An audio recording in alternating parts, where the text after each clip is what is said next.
ได้ไปหาเพราะว่าอยากงานที่ทำบ่ได้ใจ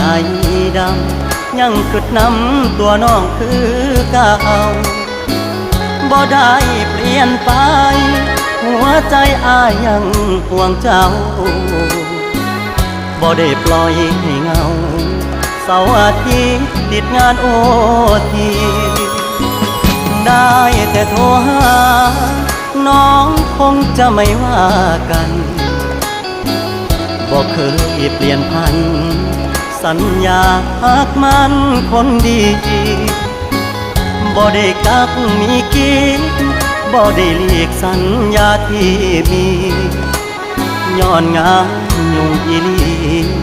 คนดีอย่าเครียดอายเด้อโทรหา